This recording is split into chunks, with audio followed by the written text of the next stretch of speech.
Hello students, welcome to my YouTube channel science era. तो आज हम देखते हैं physics class 12 chapter 2 electrostatics potential and capacitance. तो हमारा फर्स्ट टॉपिक है इलेक्ट्रोस्टैटिक्स पोटेंशियल। देखिए क्या होता है, the amount of work done by an external force in bringing a unit positive charge from infinity to a point is called electrostatics potential. ठीक है, मतलब हमें क्या करना है, किसी भी यूनिट पॉजिटिव चार्ज को इन्फिनिटी मतलब बहुत दूर से, इन्फिनिटी से किसी भी पॉइंट में लाने में जितना हमें वर्क डन करना पड़ता है, उस वर्क डन को ही हम लोग क्या कहेंगे, इलेक्ट्रोस्टैटिक्स पोटेंशियल कहेंगे। ठीक है, तो इसको डिनोट करते हैं भी से। भी इक्वल टू क्या हो जाएगा, W by Q. Q not, हमने जो चार्ज लेके आया, हमने क्या लाया, क्यू नॉट लाया, तो इसे क्यू नॉट ही लेना है। ठीक है, तो भी इक्वल टू क्या होगा, डब्ल्यू बाई क्यू नॉट। ध्यान देना है, amount of work done in bringing a unit positive charge from infinity, अनंत से किसी बिंदु, किसी एक बिंदु तक लाने में जितना भी वर्क करना पड़ा हमें, वही हमारा क्या कहलाता है, इलेक्ट्रोस्टैटिक्स पोटेंशियल कहलाता है। इसका ऐसा यूनिट क्या होता है, वोल्ट होता है या फिर जूल पर कूलम बोल सकते हैं। और डायमेंशन इसका देखिए क्या होता है, तो डायमेंशन देखिए क्या होता है, वर्क डन बाई चार्ज होता है। वर्क डन के लिए डायमेंशन क्या होता है, वर्क डन के लिए ml/t-2 होता है। ठीक है, और चार्ज के लिए क्या होता है, चार्ज के लिए आपका I/t होता है। तो I के लिए क्या होता है, एम्पियर, और T के लिए आप कैपिटल T लेते हैं। ठीक है, तो ये A और T ऊपर चला जाएगा तो क्या हो जाएगा, A का पावर -1, T भी -1, T पहले से -2 था, एक और T मिल गया तो क्या हो जाएगा, -3, और A में -1।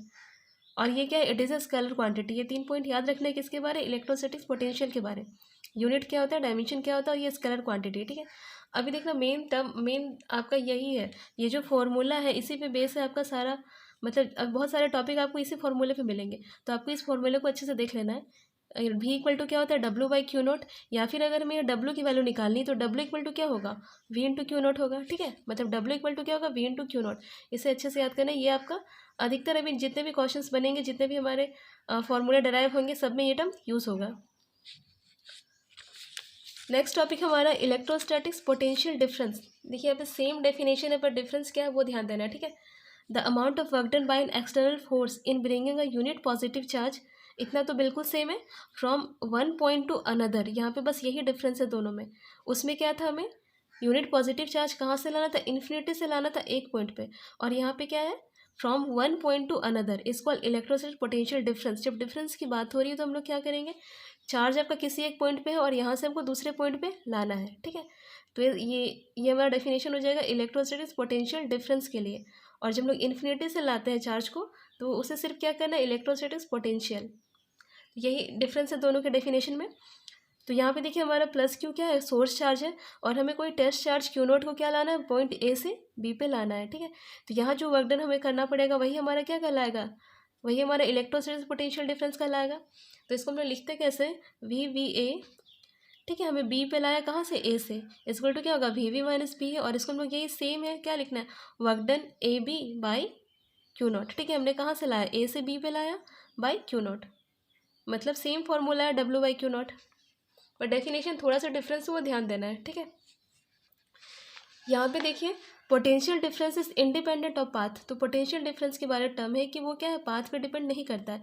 किसी भी दो पॉइंट के बीच पोटेंशियल डिफरेंस हमें फाइंड करना है, तो आप इस इधर से चाहिए, या फिर इस पाथ से, या फिर इस पाथ से, तो पाथ पे डिपेंड नहीं करता है। ठीक है, सेकेंड है the potential at a point due to a positive charge is positive.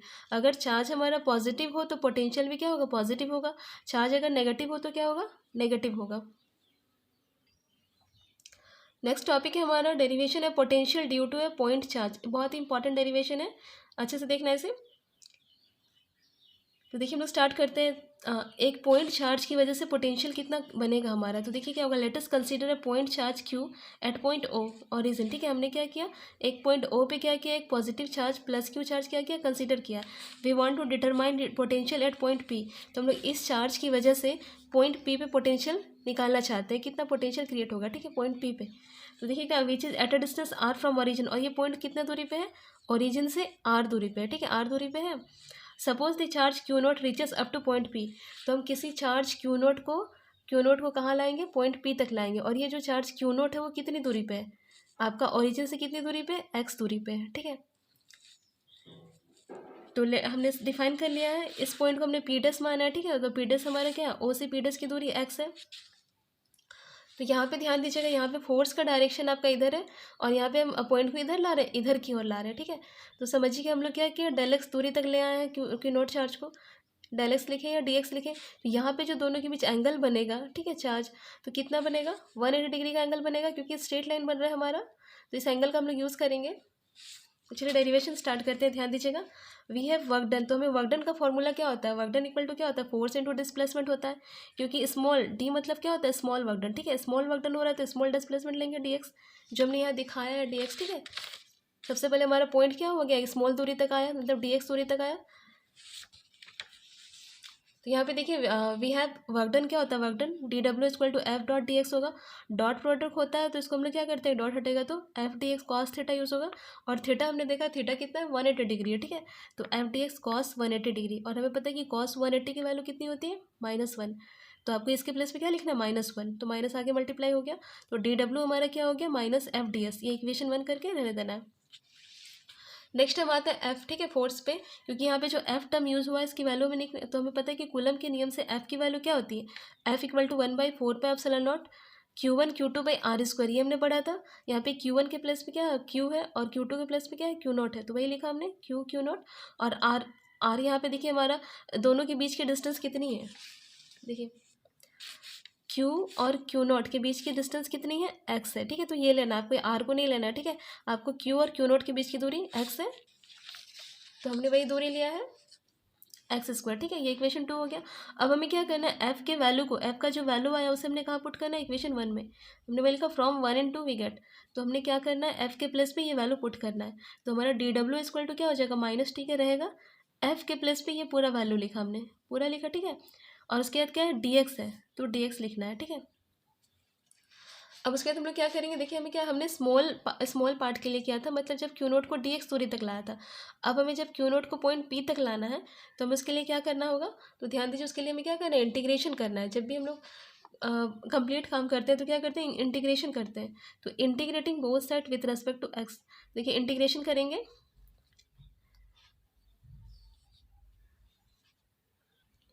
तो हम लोग इंटीग्रेशन करेंगे, तो इंटीग्रेटिंग बोथ साइड्स इतना ही लिखिए, विद रेस्पेक्ट टू एस नहीं लिखिए, हम लोग डिफ्रेंसिएशन में लिखते हैं, तो इंटीग्रेटिंग बोथ साइड, तो इंटीग्रेशन करेंगे, यहाँ पे ध्यान देना है, इंटीग्रेशन क्या करना है, 0 to W करेंगे, क्योंकि पहले हमने 0 काम था, फिर वर्क डन किया गया, W तक काम किया, तो 0 to W, DW इधर होगा, और इधर देखिए इंटीग्रेशन जब भी करते हैं कॉन्स्टेंट टर्म बाहर हो जाता है, तो हमारा Q0 4πε0 ये क्या है, कॉन्स्टेंट, ये बाहर आ जाएगा, इंटीग्रेशन किसका होगा, 1/x² dx, बस इतना ही। तो जब हम लोग x का करेंगे तो x हमने कहाँ से लाया, x की दूरी हमारा इन्फिनिटी टू r लिखेंगे, और ये कहाँ से लिखे वो ध्यान दीजिएगा, फिगर पे आते हैं, देखिए, तो हमने x मतलब ये जो पॉइंट Q0 को कहाँ से कहाँ तक लाना है वो ध्यान देना है, इन्फिनिटी से ला रहे हैं कहाँ तक, यहाँ पॉइंट P तक, और पॉइंट P का r दूरी पे है, तो हमें ये लिखना है, इन्फिनिटी से कहाँ तक ला रहे हैं हम लोग, r डिस्टेंस तक ला रहे हैं, ठीक है, तो वही लिखा हमने यहाँ पे infinity to r 1/x² dx, तो x हमारा ऊपर चला जाएगा तो क्या हो जाएगा, x की पावर -2 होगी, ठीक है। अब इसका इंटीग्रेशन क्या होता है, तो इंटीग्रेशन का फॉर्मूला है, ध्यान दीजिएगा, मैथ्स के स्टूडेंट को समझ में आ जाएगा, देखिए सबको समझ में आ जाएगा फॉर्मूला, देखिएगा तो मैथ्स को थोड़ा इजी लगेगा। देखिए इंटीग्रेशन का फॉर्मूला होता है इंटीग्रेशन ऑफ xn dx, अगर इस फॉर्म में आपका है xn, तो आपका इंटीग्रेशन में क्या होता है, x का power n+1 divided by n+1, same term नीचे पे लिखना है, ठीक है, n जो भी रहेगा 2 3 4 5 उसमें क्या होगा, +1 ऐड होगा, और यही टर्म को आपको नीचे भी लिखना है, तो हमने यही काम करेंगे। तो हमारा x का पावर क्या था, -2 था, -2 +1 करेंगे, और सेम -2 +1 नीचे भी लिखना है, और कहाँ से कहाँ तक, इन्फिनिटी टू r, इसको सॉल्व करेंगे तो क्या हो जाएगा, x की पावर -1, नीचे भी क्या बचेगी, -1, ये माइनस और पहले का जो माइनस था मिलके क्या हो जाएगा, प्लस हो जाएगा, तो हमारा टर्म क्या बचेगा, Q0/4πε0 x की पावर -1 को हम लोग क्या लिखेंगे, 1/x लिख सकते हैं, और कहाँ से कहाँ तक, इन्फिनिटी टू r। अभी देखिए इसको सॉल्व कैसे करते हैं, यहाँ पे थोड़ा ध्यान देना है, ये टर्म को सेम लिखा हमने, यहाँ पे देखिए ये जो स्टेप का वैल्यू है, एक बार x के प्लेस पे क्या लिखना है, r, देन माइनस का साइन देके x के प्लेस पे क्या लिखना है, इन्फिनिटी, मतलब इस टाइप से आपको क्या लिखना है, 1/r माइनस 1/∞, ये रूल है, ठीक है, इस टाइप से सॉल्व होता है। तो देखिए हमारा 1/∞ की वैल्यू क्या होती है, 0 होती है, 1/∞, इन्फिनिटी का वैल्यू क्या होता है, 1/0, और ये 0 ऊपर चला जाए तो क्या करेगा, पूरे टर्म को 0 कर देगा, तो हमारा ये वैल्यू क्या हो गया, 0, हमारा बचा बस इतना सा, तो W की वैल्यू हमारी क्या हो गई, Q0/4πε0 r। अब यहाँ पे थोड़ा ध्यान देना, हमने स्टार्टिंग में ही पढ़ा था कि डब्ल्यू इक्वल टू क्या होता है, या फिर भी इक्वल टू हमने पढ़ा था, भी equal to W by Q naught पढ़ा था। तो हम लिख सकते हैं कि डब्ल्यू इक्वल टू क्या हो जाएगा, दोनों मल्टीप्लाई हो जाएगा, वी इंटू क्यू नॉट। तो डब्ल्यू के प्लेस में हम लिख सकते हैं वी इंटू क्यू नॉट, ठीक है। तो यहाँ पे हमारा क्या होगा, क्यू नॉट कैंसिल हो गया, तो भी इक्वल टू क्या बचेगा, q by 4πε0 into r. Important result है, याद करना है। भी हमें पोटेंशियल फाइंड करना था, पोटेंशियल को डिनोट किससे करते हैं, भी से, ठीक है।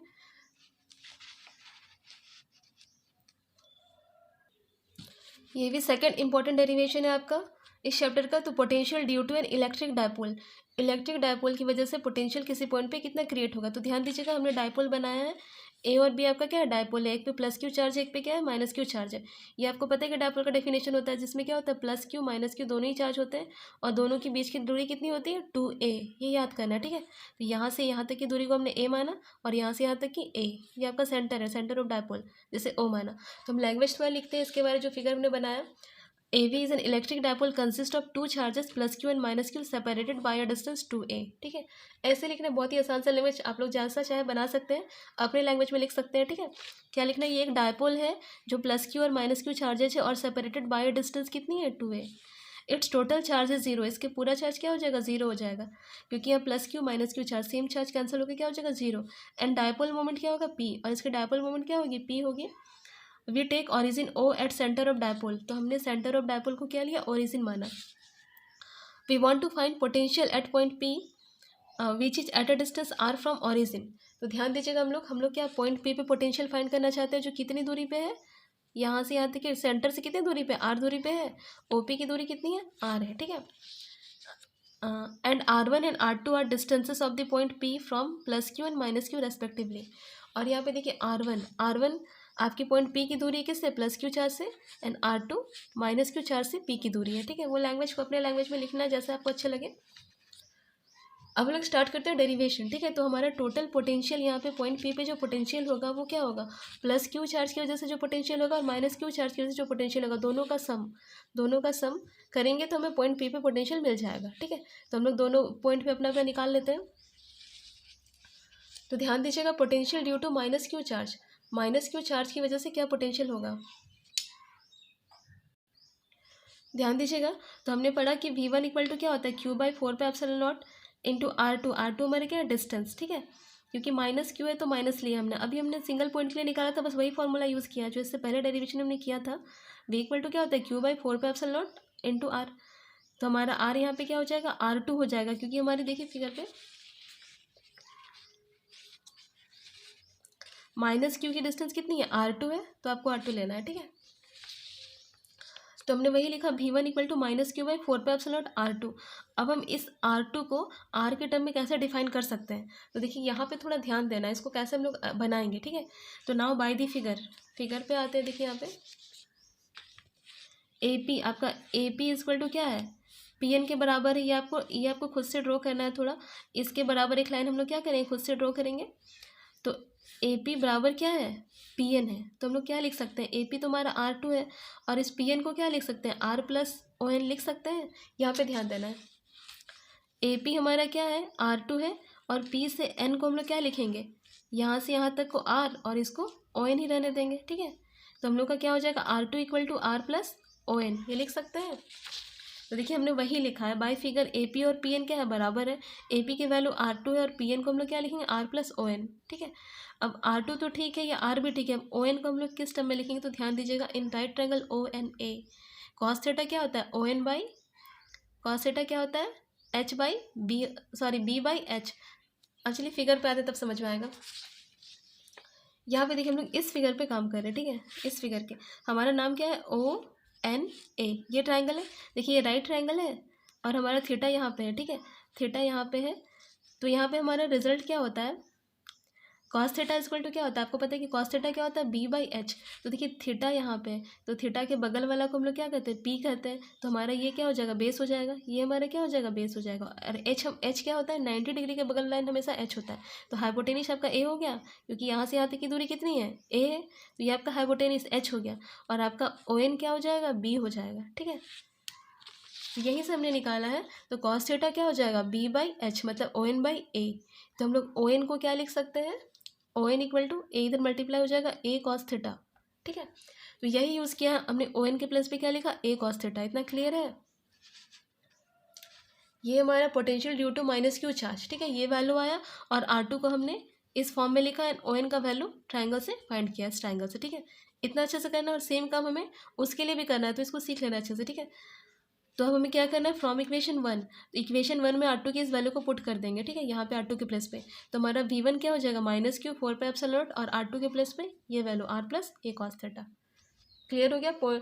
हमारा Q1 चार्ज के लिए निकल गया, ठीक है, पोटेंशियल। अब हम लोग क्या करते हैं, potential due two plus Q charge, ठीक है, प्लस क्यू चार्ज के लिए तो सेम लिखेंगे, V2 क्या होगा, प्लस क्यू बाई 4πε0, और डिस्टेंस है भी कितनी, R1। अब हम यहाँ पे R1 जो उसको भी R के टर्म में एक्सपेंड करेंगे, ठीक है। तो देखिए यहाँ फिगर पे आते हैं हम लोग, बाय फिगर PB लगभग PM के बराबर है, ठीक है। देखिए यहाँ पे फिगर पे आते हैं, देखिए PB लगभग क्या है, PM के बराबर है, ये और ये लगभग क्या है, बराबर है, ठीक है। तो हम लोग कैसे लिखेंगे, PB तो हमारा R1 हो गया, PM को हम लोग कैसे लिख सकते हैं, यहाँ पे थोड़ा समझना है। तो PM को हम लोग R के टर्म में लिखना है, तो आप लोग कैसे लिखेगा, P से O, तो क्या लिखेगा, OP माइनस OP में हम लोग OM को घटाएंगे तो हमें ये दूरी मिलेगा।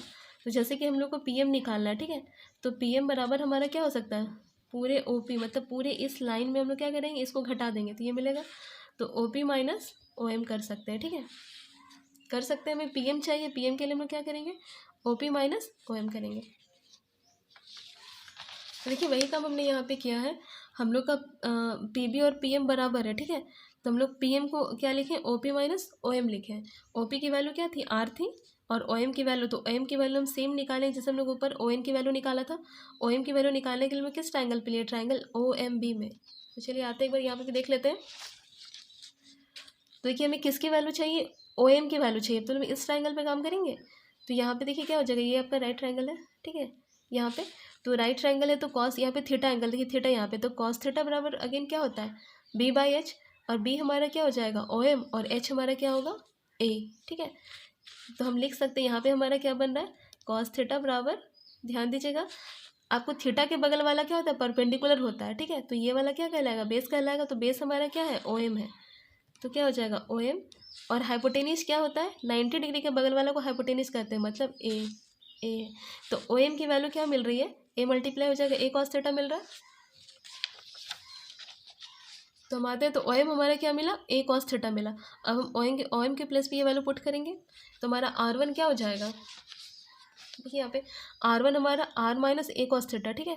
तो R1 के वैल्यू को हम लोग कहाँ करेंगे, इक्वेशन 2 पे पुट करेंगे। देखिए इक्वेशन 2 हमारा ये था, V2 इक्वल टू क्या था, Q/4πε0 R1। R1 के प्लेस पे आपको क्या पुट करना है, ये वैल्यू R1 की R माइनस OM, और OM की वैल्यू A कॉस थीटा।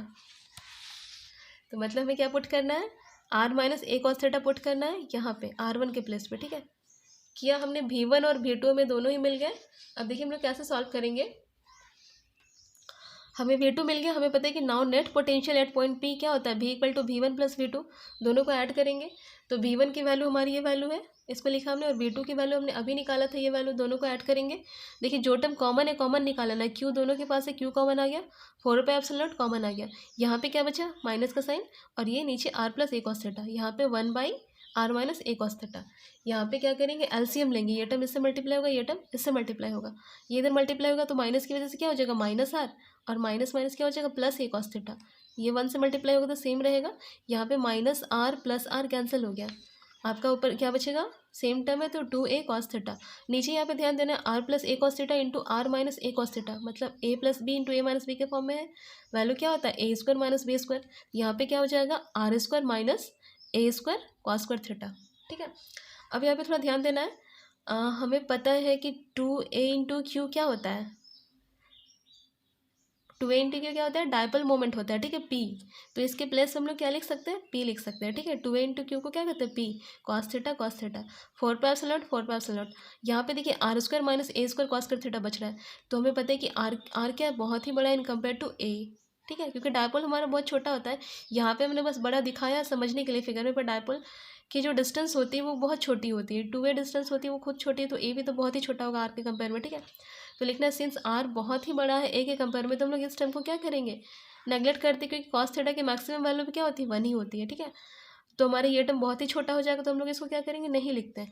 तो R square minus A square cos square theta को लगभग किसके बराबर है, R स्क्वायर के बराबर ही मानते हैं, ठीक है। और यहाँ पे इसके प्लेस पे क्या लिखें, R स्क्वायर, तो हमारा पोटेंशियल भी इक्वल टू क्या हो गया, p cos theta by 4πε0 r square.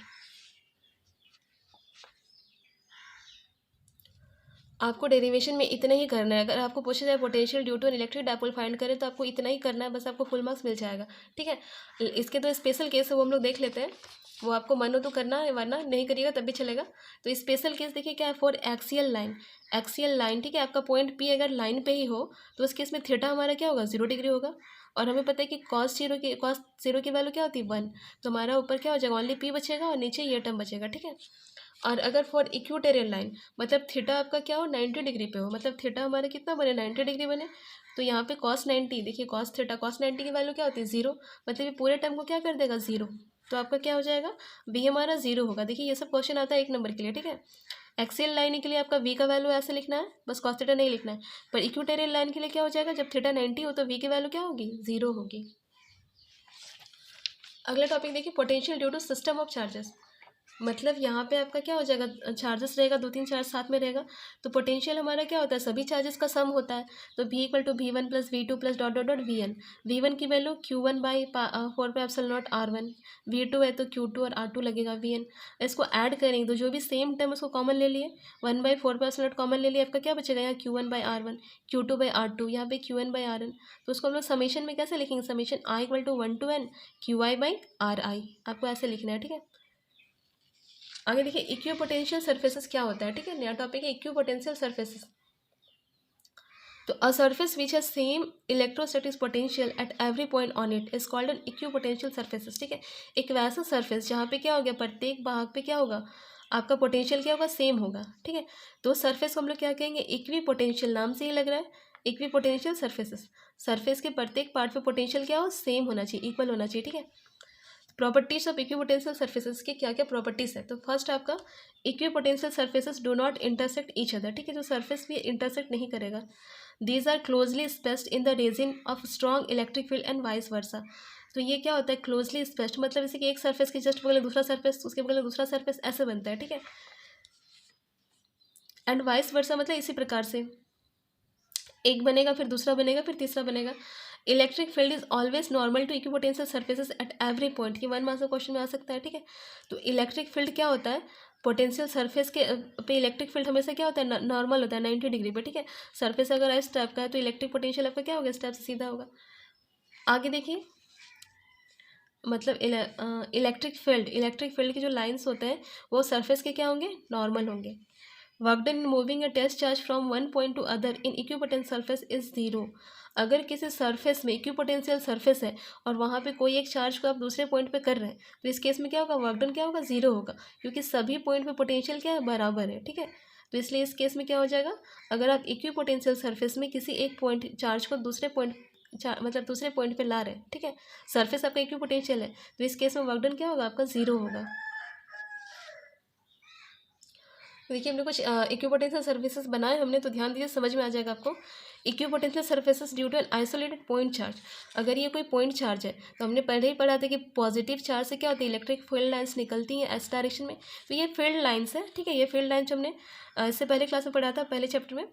तो फील्ड लाइन्स का डायरेक्शन क्या होगा, इस टाइप से डायरेक्शन होगा। ठीक है, और यहाँ पे जो सरफेस हमारे बन रहा है, जो सरफेस हमारा बन रहा है, तो देखिए इस टाइप का सरफेस बने क्लोजली। देखिए ये पहला सरफेस हो गया इक्विपोटेंशियल सरफेस, ये सेकंड इक्विपोटेंशियल सरफेस। तो सरफेस मतलब यहाँ से यहाँ तक का पूरा पार्ट एक सरफेस हो गया, यहाँ से यहाँ तक का पूरा पार्ट। ठीक है, जैसे कि हमने इस सरफेस को क्या कहा, इक्विपोटेंशियल सरफेस का है, और इस पर हमेशा क्या हो रहा है, देखिए 90 डिग्री का एंगल बनेगा सरफेस के साथ फील्ड लाइन्स का। तो सरफेस मतलब ये पूरा एरिया, ठीक है, ये पूरा एरिया इक्विपोटेंशियल सरफेस है। उसी तरह ये पूरा एरिया क्या है, इक्विपोटेंशियल सरफेस है। तो हम लोग आते हैं नेक्स्ट पे, देखिए equipotential surfaces for an electric dipole. तो इलेक्ट्रिक डायपोल के लिए कैसे बनेगा, तो इलेक्ट्रिक डायपोल क्या होता है, इसमें पॉजिटिव चार्ज नेगेटिव चार्ज दोनों होते हैं। ठीक है, तो उसके लिए इस तरह से ये इलेक्ट्रिक पोटेंशियल सरफेस हमारा बनेगा। और नेक्स्ट हमारा equipotential surfaces for a uniform electric field, या फिर प्लेन स्टेट के लिए। ठीक है, यूनिफॉर्म इलेक्ट्रिक फील्ड के लिए। तो ये सब हमारा ये हमारा क्या है, फील्ड लाइन से, इलेक्ट्रिक फील्ड लाइन से। और ये जो सरफेस है वो हमारा क्या है, इलेक्ट्रिक पोटेंशियल सरफेस है। देखिए फील्ड लाइन्स और सरफेस के बीच एंगल 90 डिग्री बन रहा है। यहाँ पे समझ में नहीं आएगा, पर ये सीधा सीधा रखा हुआ है। ठीक है, तो दोनों के बीच का एंगल कितना है, 90 डिग्री बन रहा है। ये सब हमारा सरफेस है। ठीक है, नेक्स्ट है इलेक्ट्रिक पोटेंशियल एनर्जी। ठीक है, electric potential energy electric potential हमने देखा था, इलेक्ट्रिक पोटेंशियल डिफरेंस देखा था, इलेक्ट्रिक पोटेंशियल एनर्जी देखना है। इसको डिनोट किससे करते हैं? यू से, और पोटेंशियल को किससे करते हैं? भी से करते हैं, ठीक है। The total work done required to bring charges from infinity to a point to form a system of charge is called electric potential energy. तो यहाँ पे सेम डेफिनेशन है, ठीक है। ध्यान देना, इस टॉपिक को अच्छे से समझना है। आपका जो जितना भी वर्क डन कर रहे हैं ना, वही वर्क डन आपका जमा होता है किस फॉर्म में? पोटेंशियल एनर्जी के फॉर्म में, ठीक है। तो वर्क डन और एनर्जी क्या चीज़ है? सेम टर्म है। हमने पहले भी देखा था W इक्वल टू क्या होता है? V Q0 होता है। तो W ही हमारा क्या है? पोटेंशियल एनर्जी है, ठीक है। जितना भी वर्क डन हमें करते हैं वही हमारा जमा होता है किस फॉर्म में? पोटेंशियल एनर्जी के फॉर्म में। तो इसलिए हम लोग वर्क डन W को ही क्या लिखते हैं? U लिखते हैं, ठीक है। तो U इक्वल टू भी क्या होगा? V Q0। हमने पहले पढ़ा था W equal to V Q0, तो आपका U इक्वल टू भी क्या होता है? V Q0 ही होता है। ध्यान देना यहाँ पे। और यूनिट क्या होगा? सेम होगा, क्योंकि एनर्जी तो यूनिट क्या होता है? जूल होगा। वर्क डन के लिए एनर्जी क्या होता है? जूल होता है। और एनर्जी के लिए भी, वर्क डन के लिए यूनिट क्या होता है? जूल। और एनर्जी मतलब पोटेंशियल एनर्जी के लिए यूनिट क्या होगा? जूल।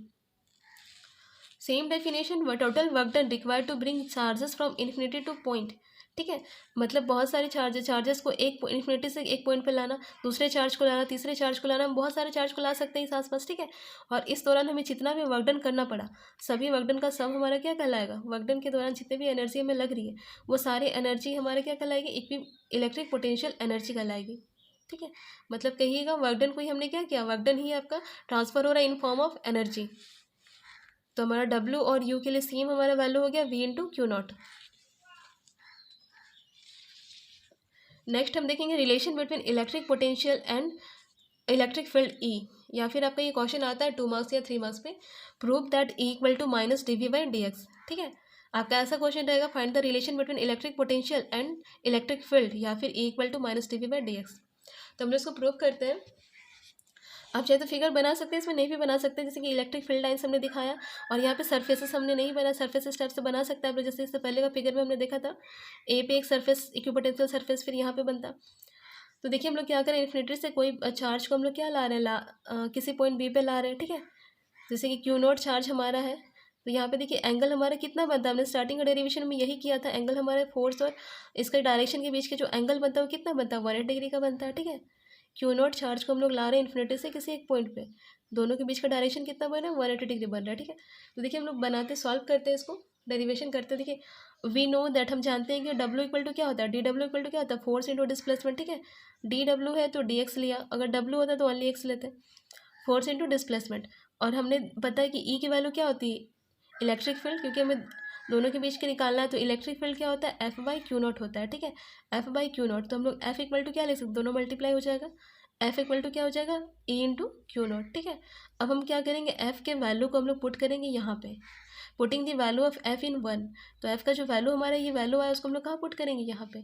तो DW हमारा क्या हो जाएगा? E Q0 इंटू DX होगा, ठीक है। अब हम यहाँ पे क्या करेंगे? Q0 को इधर ले आए और E को इधर कर दिया, ठीक है, E डॉट डी एक्स। अब हमें पता है कि E डॉट डी एक्स को हम लोग क्या लिख सकते हैं? E D x cos theta लिख सकते हैं, डॉट प्रोडक्ट है तो क्या लिखेंगे? E D x cos theta. हमें पता है कि थीटा यहाँ पे कितना है? 180 डिग्री का बन रहा है, तो हमारा Q0 E D x into 180 degree, cos 180 की वैल्यू -1 होती है, तो इसकी वजह से क्या हो जाएगा? माइनस साइन आ गया। तो DW हमारा क्या हो गया? Minus Q0 E D x. ये इक्वेशन 2 हमने किया। अब यहाँ पे थोड़ा ध्यान देना, अब इसको इक्वेशन 2 नहीं लिखे तब भी कोई दिक्कत नहीं है।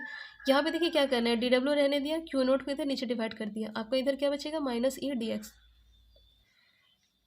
अब हमने पढ़ा था कि मतलब V इक्वल टू क्या पढ़ा था? V equal to W/Q0 starting में ही पढ़ा था हमने। तो DV इक्वल टू क्या होगा? DW/Q0 होगा। तो हमने वही किया, DW/Q0 के प्लेस पे क्या पुट किया? DV पुट किया, ठीक है। DW/Q0 के प्लेस पे DV पुट करना है, माइनस डी एक्स इधर रहने देना है। अभी देखिए हमारा रिलेशन आ गया, E को अकेले करेंगे, माइनस डी एक्स को इधर नीचे भेज देंगे, तो DV/dx हो जाएगा, और माइनस साइन इधर आ गया, तो हमारा E हमारा क्या हो जाएगा? Minus DV/dx। और हमें यही प्रूव करना था। तो देखिए मेन अभी तक हम लोग कितना डेरिवेशन किया, हमारा ये टर्म बहुत ही यूज़ हो रहा है। हमने स्टार्टिंग में क्या पढ़ा था? V equal to W/Q0। तो यहाँ से W की वैल्यू क्या आई थी? V इंटू Q0 आई थी, W equal to V into Q0। और हमने अभी बताया कि W और आपका U मतलब पोटेंशियल एनर्जी, एनर्जी को क्या कहते हैं? U कहते हैं। ये दोनों क्या होता है? इक्वल, दोनों का वैल्यू भी V इंटू Q0 ही होता है, ठीक है। अच्छे से याद रखना इसको, W इक्वल टू भी V इंटू Q0 होता है, U इक्वल टू भी क्या होता है? V इंटू Q0 होता है। तो हमारी ये डेरिवेशन इसका कंप्लीट हो गया।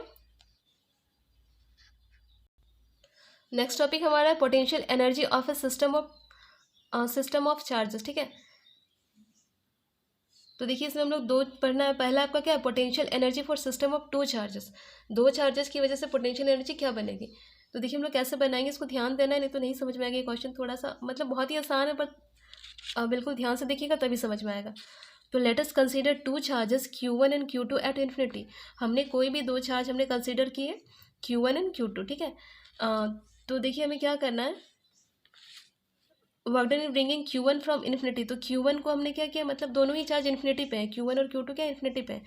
तो हम लोग सबसे पहले हम लोग देखेंगे Q1 को हम लोग work done in bringing Q1 from infinity is zero.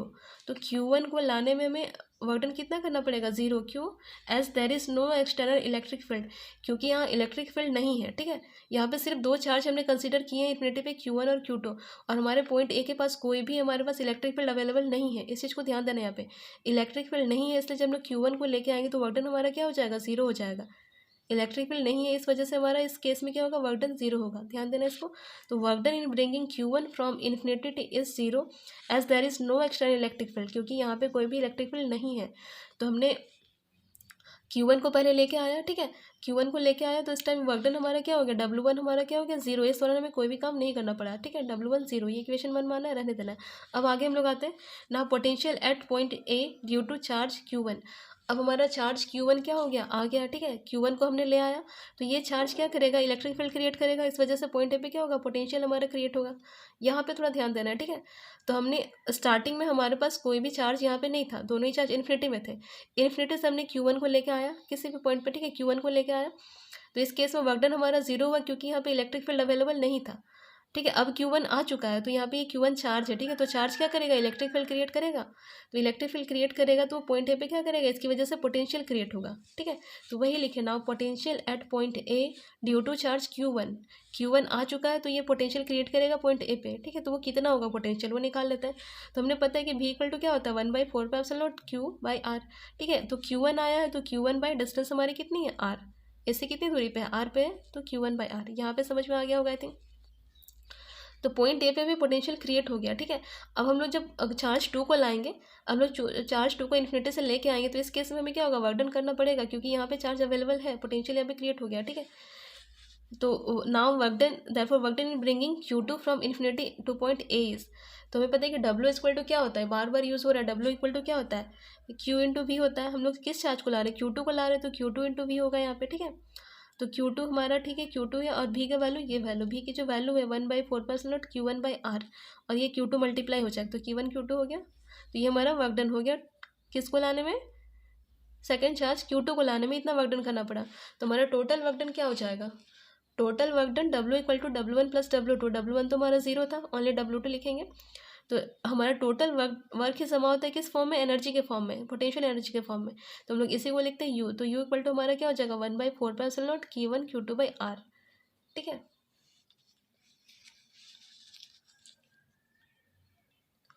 Next second number, potential energy for system of three charges. अभी हमने टू चार्जेस पे काम किया था, हम लोग क्या करेंगे, थ्री चार्जेस पे करेंगे। सेम डेरिवेशन है, ध्यान देना है, थोड़ा सा उससे बड़ा बनेगा। तो late us consider 3 point charges Q1 Q2 Q3 at infinity, ठीक है। तीन चार्जेस इन्फिनिटी पे हैं, तो हम लोग सेम देखिए, ध्यान दीजिएगा, यहाँ पे फर्स्ट चार्ज को लाएंगे तो कोई काम नहीं होगा, क्योंकि यहाँ पे कोई भी इलेक्ट्रिक फील्ड अवेलेबल नहीं है। तो हम लोग देखिए, work done in bringing Q1 from infinity to A is zero, ठीक है। तो Q1 को हम लोग ला रहे हैं इन्फिनिटी पे, तो इस केस में वर्क डन हमारा क्या होगा, ज़ीरो, क्योंकि इसके यहाँ पे हमारा क्या है, कोई भी चार्ज अवेलेबल नहीं है। तो हमारा W1 क्या हो गया, ज़ीरो हो गया। ऐसे इक्वेशन बनवाना है, रहने देना। अब यहाँ पे ध्यान देना है, ठीक है। Now Q1 will set up potential at point B. तो Q1 यहाँ पे चार्ज आ चुका है, ठीक है, चार्ज आ चुका है, मतलब इलेक्ट्रिक फील्ड क्रिएट हो गया है। अब इलेक्ट्रिक फील्ड क्या करेगा, पोटेंशियल क्रिएट करेगा अपने बगल वाले पॉइंट पे, ठीक है, पॉइंट बी पे, और वो पोटेंशियल कितना होगा वो निकालता है। तो now Q1 will set up potential at point B, और हमारा पोटेंशियल क्या होगा, इसको हमने V1 नाम दिया, ठीक है। पहला पोटेंशियल क्रिएट हुआ, V1 क्या होगा, 1/4π Q1/R12। हमारा क्या है, यहाँ से यहाँ के बीच का डिस्टेंस है, ठीक है। ये 1 है और ये 2 है, ये 0.2, यहाँ पे चार्ज Q2 की बात हो रही है, Q1 की बात हो रही है, तो इसका डिस्टेंस हमने क्या लिया, R12। तो हमारा यहाँ पे V1 हमारा 1/4π Q1/R12, क्योंकि यहाँ पे पोटेंशियल क्रिएट हो गया। तो हम लोग अगर Q2 को लेके आएंगे इन्फिनिटी से पॉइंट बी पे, तो हमारा वर्क डन होगा। तो वर्क डन कितना होगा, तो therefore work done in bringing Q2 to point B is, तो हमारा इस वर्क डन को हमने W2 नाम दिया। W2 हमारा क्या हो जाएगा, V1 इंटू Q2 होगा। V1 क्यों, क्योंकि यहाँ पे पोटेंशियल क्रिएट हुआ है V1 का पोटेंशियल, और चार्ज किसको ला रहे हैं, Q2 को लेके आ रहे हैं। तो V1 इंटू Q2, V1 की वैल्यू ये वैल्यू, इसे मल्टीप्लाई क्या करेंगे, Q2 मल्टीप्लाई किया, तो ये हमारा इक्वेशन 2 हो गया। तो हमारा W2 निकल गया इतना। हम लोग W3 पे आते हैं, इस पर थोड़ा ध्यान देना, ठीक है। इतना तो हमने पहले पे किया था, इतना ही किया था इससे पहले वाले पे। अभी हमने देखिए, अब मेन काम आपका Q3 को लाने पे। तो अब ध्यान देखिए, now Q1 and Q2 both will set up potential at point C। अभी यहाँ पे दो चार्जेस आ चुके हैं, ठीक है। Q1 यहाँ पे आया, Q2 यहाँ पे आया, दो चार्जेस हैं। तो ये दोनों चार्ज क्या करेंगे, पॉइंट C पे पोटेंशियल सेटअप करेंगे। ये अपना अलग पोटेंशियल, ये अपना अलग पोटेंशियल, और दोनों ही पोटेंशियल की वजह से क्या होगा, दोनों वर्क डन होगा, ठीक है। तो देखिए Q1 and Q2 both will set up potential at point C। तो potential at C due to Q1 की वजह से जो पोटेंशियल है उसको हमने V2 नाम दे दिया, ठीक है। V1 हमने पोटेंशियल ले लिया था, V2 नाम दिया, तो V2 क्या होगा, 1/4 Q1 कर रहा है, तो Q1 बाई बस डिस्टेंस लिखना R13 कहाँ से लिखना है, यहाँ से दूरी, ठीक है। A से C की दूरी कितनी, R13 है, तो वही लिखा हमने। V2 हमारा हो गया। And potential at C due to Q2, और Q2 की वजह से पोटेंशियल होगा, उसको हमने क्या नाम दिया, V3 नाम दिया। तो V3 क्या होगा, 1/4 Q2 लिखना है, और यहाँ पे R23 दोनों के बीच की दूरी, ठीक है। तो therefore work done in bringing Q3 two point C। तो अभी वर्क डन क्या होगा, दोनों का सम होगा, ठीक है। तो W3 बराबर क्या होगा, Q3V2 प्लस Q3V3, ठीक है। Q3 को दोनों पे मल्टीप्लाई कर देना है, V2 और V3 पे। हमारा जो V2 और V3 था, दोनों पे क्या मल्टीप्लाई किया हमें, Q3, क्योंकि हम लोग ला किसको रहे हैं, Q3 को ला रहे हैं। तो हमारा Q3 देखिए इसमें मल्टीप्लाई होगा, Q3 यहाँ पे मल्टीप्लाई, दोनों को ऐड करेंगे, हमारा ये टर्म हो जाएगा, ठीक है। तो हमें W1 W2 W3 दोनों ही तीनों पता चल गया। तो नेट वर्क डन क्या होता है, W equal to W1 W2 W3 add करना है। ये 0 था, इसकी वैल्यू, एंड W2 की वैल्यू, W3 की वैल्यू, ठीक है। यहाँ पे 1/4 सबके पास है, तो हमने क्या किया, कॉमन ले लिया। तो हमारी जो वैल्यू बचा W इक्वल टू क्या हो जाएगा, ये कॉमन लिया तो ये टर्म अंदर, ये टर्म और ये टर्म, ठीक है। तो हमारा वर्क डन ही क्या होता है, पोटेंशियल एनर्जी के फॉर्म में जमा होता है, ठीक है। तो हमारा W को हम लोग U लिख सकते हैं, U इक्वल टू क्या हो जाएगा, 1/4 Q1 Q2 बाई R12। देखिए 1/2 है तो 1/2 यहाँ भी, Q1 Q3 है तो 1/3 है, 2/3 है तो 2/3 है, ठीक है।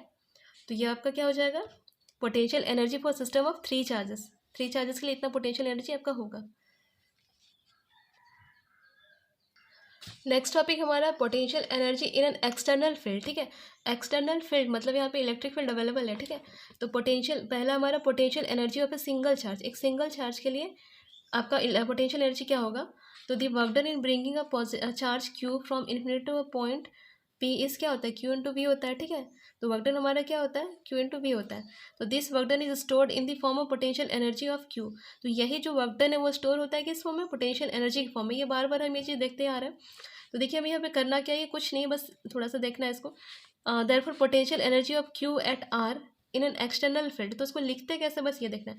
Potential energy of Q at R, तो उसको U इक्वल टू क्या लेंगे, Q भी एट पॉइंट R को आपको डिफाइन करना है यहाँ पे, ठीक है। हमें पता है कि U क्या होता है, Q इंटू V होता है, तो यहाँ पे R को बस डिफाइन करना है एट R की वजह से। आपको ऐसा लिखना है, U equal to Q into V at point R। तो where VR is the external field at the point R। तो यही VR इसको डिनोट कर रहा है, क्या डिनोट करता है, external field, external potential at the point R। यहाँ पे देखिए इफ V इक्वल टू हम लोग क्या लेंगे, V की वैल्यू 1 वोल्ट लेंगे, और Q नोट की वैल्यू 1.6 इंटू 10⁻⁻19 कूलम लेंगे। तो हमारा U कितना हो जाएगा, 1 से मल्टीप्लाई हो तो सेम यही टर्म रहेगा, ठीक है।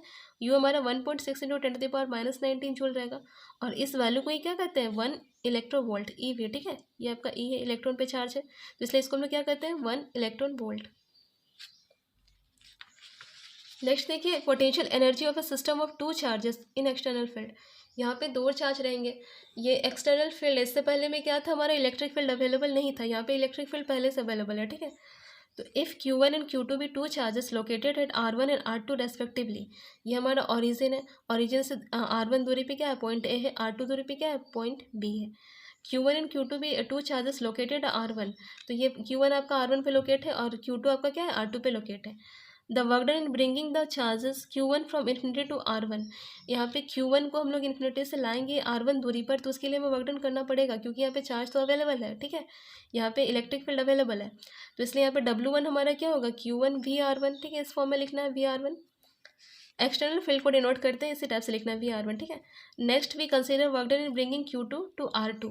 अब हम लोग क्या करते हैं, यहाँ पे हम लोग Q2 को कहाँ पे लाते हैं, R2 दूरी पे लेके आते हैं। तो यहाँ पे इस चीज़ को ध्यान देना है थोड़ा सा, ठीक है। If in this step work is done against the external field and also against the field due to Q1। तो यहाँ पे दो वर्क डन होगा दो वजह से, ठीक है, दो फील्ड की वजह से। पहला क्या हो गया, एक एक्सटर्नल फील्ड जो हमारा अवेलेबल है, और सेकंड Q1 जो एक्सटर्नल फील्ड यहाँ पे क्रिएट किया। तो यहाँ पे दो वजह से यहाँ पे क्या हो जाएगा, वर्क डन होगा। तो देखिए हमारा W इक्वल टू यहाँ पे क्या हो जाएगा, एक W2 हमारा क्या होगा, Q2VR2, एक्सटर्नल फील्ड की वजह से जो वर्क डन हो जाएगा वो Q2VR2 हो जाएगा। और फील्ड ड्यू टू Q1 आने के बाद ये एक्स्ट्रा फील्ड बनाया, इलेक्ट्रिक फील्ड ये भी बनाया, तो इसकी वजह से भी वर्क डन होगा। और वो कितना होगा, 1/4 Q1 Q2 बाई R12, ठीक है, क्योंकि यहाँ से इसके बीच की दूरी कितनी है, R12। तो यहाँ पे हमारा W2 की वैल्यू क्या हो जाएगी, दोनों ही वर्क डन की वजह से मतलब आपका फर्स्ट क्या था, work done against external field की वजह से जो वर्क डन आया, और second field due to Q1, दोनों की वजह से जो वर्क डन आया, दोनों का सम हमारा क्या हो जाएगा, W2। तो मेरा टोटल वर्क डन क्या होता है, W1 प्लस W2। W1 की वैल्यू ये थी और W2 की वैल्यू ये। तो यही हमारा क्या होगा, टोटल वर्क डन को हम लोग क्या कहते हैं, potential energy of the system. यही हमारा पोटेंशियल एनर्जी हो जाएगा।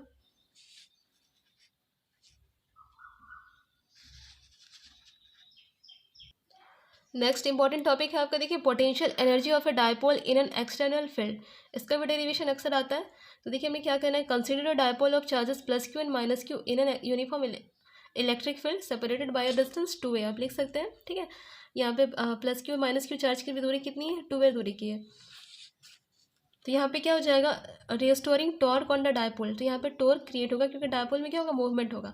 तो टॉर्क हमारा क्या होता है, P क्रॉस E होता है, ठीक है। क्रॉस में लेते हैं, इसको हम लोग लिख सकते हैं P क्रॉस E को P साइन थीटा। क्रॉस होता है तो क्या लेते हैं, साइन थीटा लेते हैं।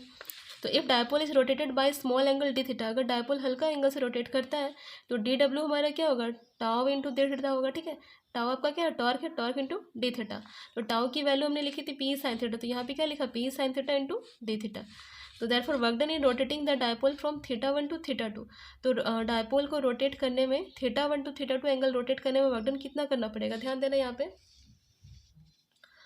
तो हमारा वर्क डन हमारा क्या हो जाएगा, DW, यहाँ पे इंटीग्रेशन ऑफ DW करेंगे, और यहाँ पे θ1 to θ2 P sine theta d theta, ठीक है। इंटीग्रेशन कर रहे, कुछ भी नहीं है, इंटीग्रेशन का साइन लगा दोनों साइड।